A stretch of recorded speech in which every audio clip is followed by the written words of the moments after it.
आज मैं बताने वाली हूँ रीयूनियन से पहले मैस्कुलिन एनर्जी का बिहेवियर अक्सर कैसा होता है। वैसा नहीं होता है जैसे फेमिनिन एनर्जी ज़्यादातर एक्सपेक्ट करती हैं। अच्छा, अच्छा। बाहर से और वो भी साइलेंट अंदर से डिटैच्ड अंदर से अनप्रेडिक्टेबल ऐसी एनर्जी भी हो सकती है। लेकिन अंदर से ना वो बहुत ही ज़्यादा डीप इमोशनल शिफ्ट में चल रहे होते हैं। कौन? डिवाइन मैस्कुलिन एनर्जी जो रियली डिवाइन है। कभी-कभी आपको लगेगा कि अब तो वो पहले से भी ज़्यादा दूर हो गए। कम्युनिकेशन बहुत कम हो रहा है और रिप्लाईज़ भी नहीं आते हैं। रिप्लाईज़ भी डिलेज़ होते हैं या फिर अचानक अपने इमोशंस को वो कंप्लीटली हाइड करने लगे हैं। लेकिन हर साइलेंस डिसइंटरेस्ट नहीं होता है ना। आप अपने ट्विन फ्लेम की एनर्जी को पहले से समझ सकते हैं। सिर्फ मेरे वीडियो से समझेंगे ऐसा नहीं हो सकता, ठीक है ना? तो मस्कुलिन एनर्जी पहली बार अपनी फीलिंग से भाग नहीं रही होती है बेसिकली। इसीलिए रियूनियन से पहले वो मैस्कुलिन एनर्जी कुछ चेंज होती है। इमोशनल फ़ील करने लगते हैं। वो प्रॉब्लम के बजाय प्रॉब्लम सॉल्वर बन जाते हैं, ठीक है ना? एक्सेप्टेंस में आ जाते हैं। एक्चुअली बचपन से ही उनको जिस तरह से स्ट्रॉन्ग रहने के लिए बोला जाता है, उसी तरह से उनका माइंड कंक्रीट हो जाता है कि प्रोवाइडिंग एंड प्रोटेक्टिंग बनना, रोना नहीं, अपने इमोशंस को किसी को नहीं बताना, बता दिया तो मज़ाक उड़ सकता है, अपने दोस्तों में भी नहीं, गर्ल्स फ्रेंड्स वगैरह भी हैं तो भी नहीं।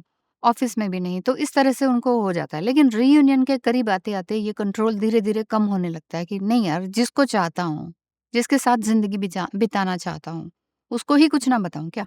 तो वो चीज़ें उनके समझ में आने लग जाती है और वो थोड़ा-सा और प्रैक्टिकल बनते हैं। प्रैक्टिकल तो ख़ैर वैसे ही होते ही हैं, लेकिन प्रैक्टिकल के साथ-साथ थोड़ा और इमोशनल हो जाते हैं। इमोशंस उनके साथ और ज़्यादा जुड़ने लगते हैं। डिवाइन मैस्कुलिन इमोशंस से भागता नहीं है बेसिकली।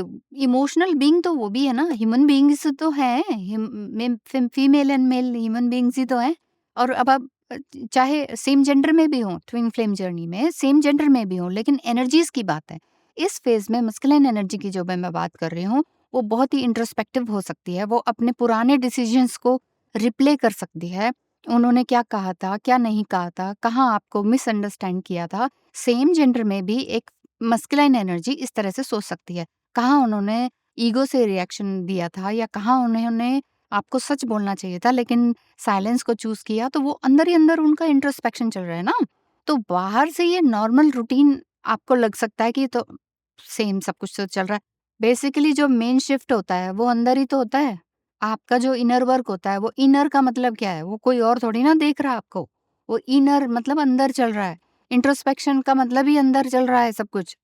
बाहर से तो बहुत टाइम बाद दिखाई देता है जब इंसान रियली चेंज होता होता है, जब अपना माइंड को चेंज करता है।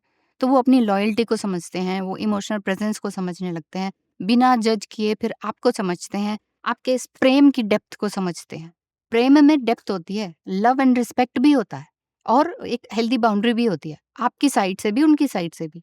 कई बार मस्कुलाइन एनर्जीज़ की जो मैं बात कर रही हूँ, वो आपको वैल्यू तो फ़ील करते हैं, आपकी वैल्यू, लेकिन उतनी इंटेंसिटी को नहीं समझ पाते हैं, जितना समझना चाहिए या फेमिनाइन समझती है। फेमिनाइन अपनी पावर वापस लेना जब शुरू करती है ना, इ कब कब शुरू करती है? जब मैं हर बार बोलती हूँ, जब वो चेज़िंग करना बंद कर देती है, जब वो खुद पर फ़ोकस होना शुरू करती है, तो मस्कुलाइन एनर्जी वहाँ पर इमोशनली स्पेस उनका क्रिएट होना शुरू हो जाता है, वो एब्सेंस शुरू हो जाता है।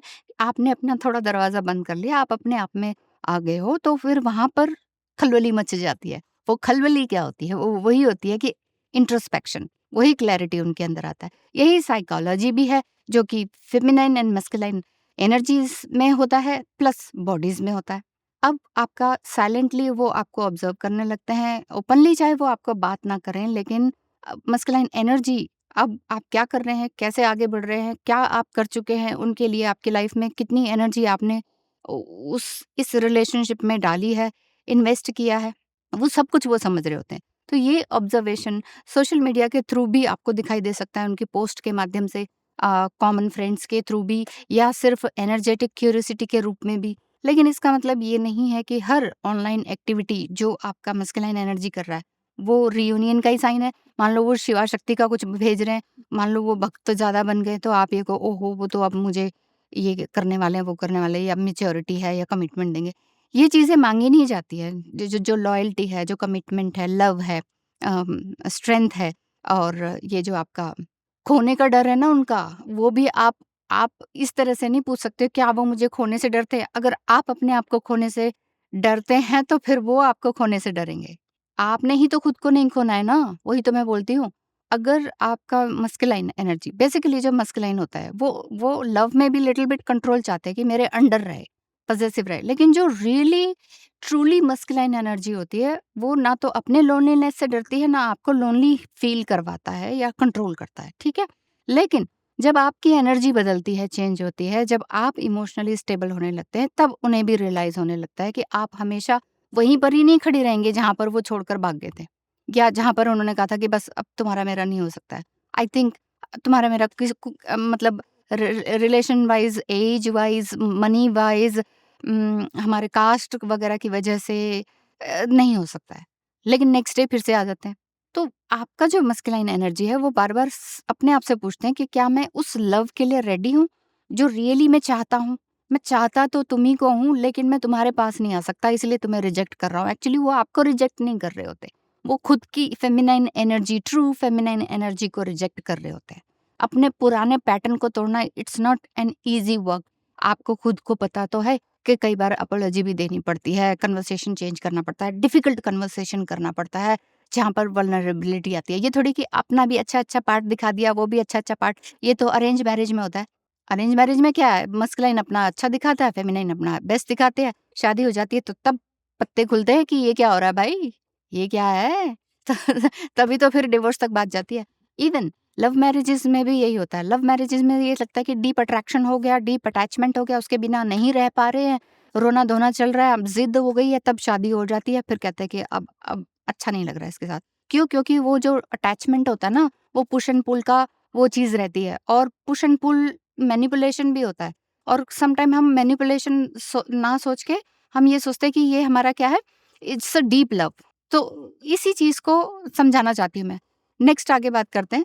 इसीलिए आपको कह रही हूँ कि आप अपने मस्कुलाइन एनर्जी, चाहे वो सोलमेट हो या ट्विन फ्लेम हो, उसके पैटर्न देखिए, उसके शब्द नहीं देखिए। धीरे-धीरे क्या वो रियली कंसिस्टेंट होते चले जा रहे हैं अपनी बात में कि नहीं? जो वो बोलते हैं वो कर भी रहे हैं कि नहीं? क्या वो अपनी बात का अपनी मिस्टेक्स को फ़ील कर रहे हैं कि नहीं? फ़ील कर रहे हैं तो क्या उनके एक्शन में दिखाई दे रहा है, या जस्ट मुँह से oh! I am sorry and then doing the same work and same pattern repeat कर रहे हैं?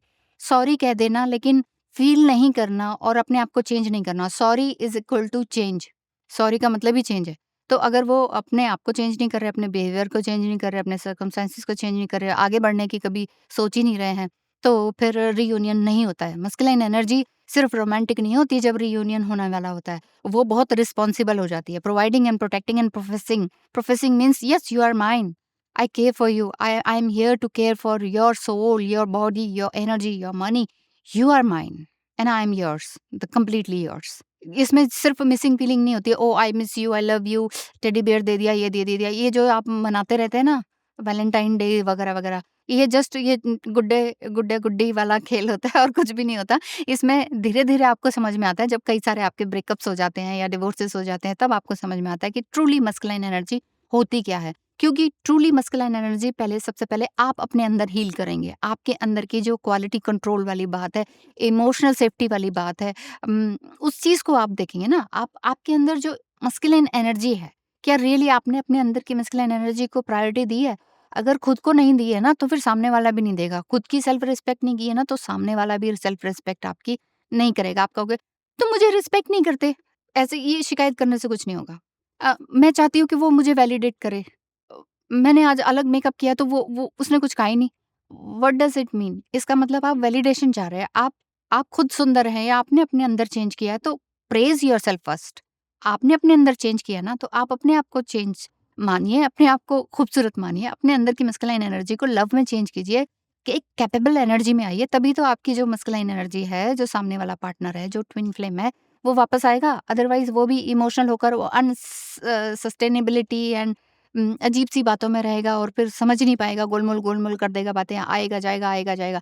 लेकिन जो ट्रू मस्कुलाइन एनर्जी है, वो फाइनेंशियल सक्सेस की तरफ भी जाता है, और जो ये रीयूनियन है, वो हमेशा स्ट्रगलफुल नहीं होता है। वो एक्चुअली अपने अंदर पूरा रियल मी को देख लेता है। रियल मेरे अंदर क्या रियल डेविल है, मेरे अंदर क्या रिवल रियल डेटी है, और एक मैच्योर डिसीजन लेता है। मैच्योर डिसीजन लेने का मतलब ही है कि इमोशनली रिजिलिएंट है वो। वो फेक वादे नहीं कर रहा है, वो अपनी लाइफ को कंसिस्टेंटली ऑर्गेनाइज कर रहा है और आपकी लाइफ में भी एक ग्रोथ को चाह रहा है। तभी एक पुराने वुंड्स को वो छोड़ पाता है। पाता या पाती बॉडी कोई भी हो सकती है, ठीक है? मस्कुलाइन एनर्जी की बात कर रही हूँ। फिर वो उसके अंदर भी तो अबैंडनमेंट इश्यूज़ हैं, उसके भी तो अपने बचपन के इश्यूज़ हैं। अगर आप ये कहते हैं कि मेरी वो बातें नहीं सुन रहा, मेरे लायक नहीं है वो, मेरे इमोशनल वुंड्स को सुनता नहीं है, क्यों कोई सुने? क्यों कोई सुने? अब आप कहोगे आप तो बहुत हार्श हो रहे हो, आप फिर तो ट्विन फ्लेम है ही नहीं वो हमारा नहीं सुनता है तो।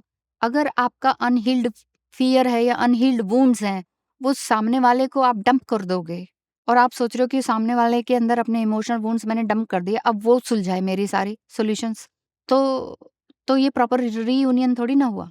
ये बाहर से दिखाई दे सकता है कि ओहो! उसने मेरी बात सुन ली। बात सुनना आना भी एक बहुत बड़ी कला है। बोलना तो आजकल सब सिखा रहे हैं। ऐसे बोलो, वैसे बोलो, वहाँ पे बोलो, ऐसे बोलो, स्टेज पे बोलो, कैमरे के आगे बोलो। बोलना तो सभी सिखा रहे हैं, बचपन से सिखा रहे हैं कि how to speak, how to listen कोई सिखाता है? नहीं। क्यों? क्योंकि हम पहले अपने आप को ही नहीं सुनते। तो जब हम अपने ऑथेंटिसिटी में आ जाते हैं तब जाके सामने वाले के अंदर ऑथेंटिसिटी जगती है। तब तब उनकी जो दुनिया है, धरती है, वो शेक होती है और तभी उनको डिस्टेंस महसूस होता है कि अरे! इसने तो मुझसे डिस्टेंस क्रिएट कर लिया। अरे! इसने मुझे छोड़ दिया। अरे! ये तो बहुत ही अच्छी थी। इसने मुझे कैसे छोड़ दिया? इसके अंदर इतनी स्ट्रेंथ कहाँ से आई? इसके पास कोई और नहीं है, ये कहाँ से ये अंदर से स्ट्रेंथ ला रही है? तो अंदर से ही होती है बेसिकली स्ट्रेंथ। कोई व्यक्ति एकदम एंटरप्रेन्योर बन जाता है, कोई कोई कैसे नहीं बन पाता? सब माइंड का खेल है, माइंड गेम है। तो माइंड गेम वैसा नहीं है जो कि मतलब आप ये कहें कि मैनिपुलेशन करना है। आपने किसी को खींच के लेकर नहीं आना है। Law of attraction, law of assumption इस चीज़ के लिए नहीं है कि आप मस्कुलिन एनर्जी को बार-बार पाते रहें और सोचते रहें तो हो जाएगा, ठीक है? आपने हार्ड वर्क करना होता है, एक्स्ट्रा ऑर्डिनरी वर्क करना होता है जो हर कोई नहीं कर पाता, इसीलिए आपको ट्विन फ्लेम जर्नी मिली होती है। हर समय अगर आप विक्टिमहुड में रहेंगे कि हमें क्यों ट्विन फ्लेम मिला, हमें इस एज में क्यों मिला, हम शादी के बाद क्यों मिला, वो हमें छोड़ के क्यों गया, वो वापस क्यों नहीं आता, वो कब आएगा, क्या उसके साथ शादी होगी? ये सारे क्वेश्चंस क्या हैं? ये अपने अंदर की masculine energy and feminine energy का इम्बैलेंस है। इसीलिए मैं कह रही हूँ यहाँ पर आपको ग्राउंडेड रहना ज़रूर होगा। ग्राउंडेड कब रहना होगा? जब आपका जो पार्टनर है, हो सकता है रियूनियन से पहले वो कोई मैसेज करे, वो कहें कि सॉरी बोले या समथिंग अपनी बातों को एक्सेप्ट करे सब कुछ। लेकिन फिर भी 3D वर्ल्ड का जो रियूनियन है जिसे आप लिटरली मैरिज मानते हैं, इसलिए आप लोग बहुत से लोग ये पूछते हैं कि कितनी शादियाँ करवा दी आपने? आप बताइए ज़रा आपके चैनल से। तो भई सीधी बात है कि मैरिज ब्यूरो तो मैंने खोला नहीं है कि आ जाओ डिवाइन फेमिनाइन और मस्कुलाइन आपकी शादी करा देते हैं। रियूनियन आपके अपने अंदर से होगा, उनका अपने अंदर से होगा। आपके अंदर के जितने भी जेलसी पैटर्न है, पॉसेसिवनेस है, स्केर्सिटी है, फ़ियर है, कितने सारे फ़ियर होते हैं। एक फ़ियर होता है क्या? और हर चीज़ को अपने इमोशंस को नाम दीजिए कि किस तरह का फ़ियर है मेरे अंदर ये। मैं क्या प्रूफ़ करना चाह रहा या चाह रही हूँ। जब आप चेंज होंगे तो वही सामने वाला मस्कुलाइन भी मैच्योर एनर्जी में आएगा। फिर वो कंट्रोल नहीं करेगा, वो एक्नॉलेज करेगा, वो कम्युनिकेट को चूज़ करेगा। बहुत डिफ़िकल्ट कम्युनिकेशन को भी वो चूज़ करेगा कि ओह माय गॉड! तुम्हारे साथ ऐसा कुछ हुआ? तुम इतना खराब सह चुकी हो या ऐसे खराब वर्ड्स भी बोल सकती हो या सकते हो। वो सारी चीज़ें सामने-आमने आती है ना, आमने-सामने आती है। तो फ़ियर बेस्ड अटैचमेंट तो होता ही नहीं है। फ़ियर बेस्ड अटैचमेंट में ही लव मैरिजेज़ होती हैं अधिकतर। इसीलिए फिर वो टूटती हैं। इसीलिए एक इधर सोता है, एक उधर सोता है, ये बात है। तो मस्कुलिन एनर्जी आपकी जो हेल्दी बाउंड्रीज़ है ना, उसका भी सम्मान करती है। दिखते नहीं है कि 2 सेलिब्रिटीज़ हैं, वो भी उतना ही मैच्योर है, उतना ही फेमस है, लेडी भी उतनी ही फेमस है। तो ये क्या घर में जाके ये थोड़ी ना होता है कि भई तुमने तो इतने करोड़ कमा लिए, मैंने तो इतने ही करोड़ कमाए, मैं कम हो गई, तुम ज़्यादा हो गए, लड़ाई-झगड़ा, ईगो, ये थोड़ी होता है। उसका मतलब ये है कि एक हेल्दी बाउंड्रीज़ भी है, पैसा आ रहा है, दोनों का एक साथ आ रहा है। दोनों ग्रोथ कर रहे हैं, दोनों एक-दूसरे की गलतियों को समझ रहे हैं, फॉरगिवनेस को भी समझ रहे हैं और ट्रस्ट इश्यूज़ खत्म हो रहे हैं। ट्रस्ट जो है कंसिस्टेंटली बिल्डअप हो रहा है। ट्रस्ट टाइम माँगता है। कोई ये कहे कि आई एम ट्रस्टवर्दी मुझसे शादी कर लो, ऐसा नहीं होता है। शब्दों पे मत जाइए और सबसे ज़्यादा मेल आदमी की शब्दों पे मत जाइए, मैं ये कर दूँगा, मैं वो कर दूँगा, चाँद तारे ले आऊँगा, 17 सितारे भी साथ ले आऊँगा। ये शब्दों पे मत जाइए, उसके एक्शन पे जाइए, वो करता क्या है, ठीक है? तो ये था आज की वीडियो में जो कि मैंने बताया कि वो ऑनेस्टली वो सारी चीज़ों को हैंडल करते हुए एक मैच्योर्ड मस्कुलाइन एनर्जी होती है जो प्रोवाइडिंग, प्रोटेक्टिंग के लिए क्रेव करती है, जो रियली आपको प्रोटेक्ट करती है। लेकिन इसका मतलब ये नहीं है कि आप कमज़ोर होते हैं, इसका मतलब आप भी प्रोवाइडिंग एंड प्रोटेक्टिंग एनर्जी में होते हो। आप किसी केज में नहीं होते हो, ना ही किसी केज में रहना चाहते हो कि ठीक है तुम मुझे सँभाल लो, मैं तो कुछ नहीं कर सकती। नहीं, आप भी मस्कुलाइन एनर्जी में हो और आप भी किसी तरह के ड्रामा में नहीं हो और आपका पार्टनर भी किसी तरह के ड्रामा को क्रिएट नहीं करना चाहता है। इसीलिए वो भी अपने कार्मिक लोगों को साइड करता है, आप भी अपने कार्मिक लोगों को साइड करते हैं, कार्मिक थॉट पैटर्न को साइड करते हैं और वापस से फिर जो है यूनिवर्स या पूरी कायनात आप दोनों को मिलाने का प्रयास करती है। लेकिन कुछ लोग इस तरह से भी कमेंट करते हैं कि जब वो उस किसी और के साथ खुश है, हम भी किसी और के साथ खुश रह लेंगे, हम भी अपना टाइम पास ऐसे कर लेते हैं, जब किस्मत में लिखा होगा तो मिल जाएँगे। मज़ाक समझ रखा है क्या? ट्विन फ्लेम जर्नी कोई मज़ाक नहीं है, इट्स अ ट्रांसफॉर्मेशन जर्नी। आपको इस ट्रांसफॉर्मेशन जर्नी में ट्रांसफॉर्म होना है, तो होइए, नहीं होना तो बिल्कुल छोड़ दीजिए, मत होइए। वही वो डे टू डे लाइफ़ वाला, सुबह उठिए, ऑफ़िस जाइए, 9 टू 5 की जॉब है, वही करते रहिए और डिप्रेस होते रहिए कि हमें क्या मिला? हमने तो सबके लिए किया। एवरीबॉडी अब घर घर में जैसे 4 लोग हैं ना, तो चारों ये बोलते हैं, हमने तो सब कुछ दिया है, हमने हमें तो कुछ मिला नहीं। तो कौन दे रहा है और कौन ले रहा है? ये सारी चीज़ों को समझिए दिमाग लगा के। आज के लिए इतना ही। अपनी एनर्जी को सँभाल के रखिए, फेमिनाइन एंड मस्कुलाइन एनर्जी को प्यार से चेंज करते रहिए, डायनामिक एनर्जी समझते रहिए और अपने आप को साइलेंस क्रिएट करते हुए एक साइलेंस स्ट्रैटेजी के साथ एक स्टोइक मैनर में, एक स्ट्रॉन्ग मैनर में सेल्फ रिस्पेक्ट क्रिएट करते हुए एक लव को बिल्डअप कीजिए कि लव तभी आपके पास आएगा जब आप अपने आप से लव करेंगे। क्यों? सही कहा ना? मिलेंगे कल फिर।